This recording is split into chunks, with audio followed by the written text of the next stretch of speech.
Hello అండి, అందరికీ వరలక్ష్మి వ్రతం శుభాకాంక్షలు. శ్రావణ మాసం వచ్చిందంటే ప్రతిరోజు పండుగలాగా ఉంటుంది. శ్రావణ మంగళవారం, శ్రావణ శుక్రవారం, శ్రావణ శనివారం ఎవరికి తెలిసిన విధంగా వాళ్ళు పూజ చేస్తూ ఉంటారు.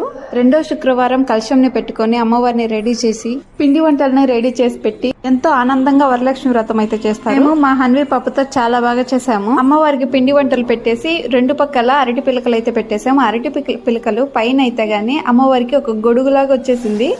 చూడడానికి ఒక గుడిలాగా ఉంది.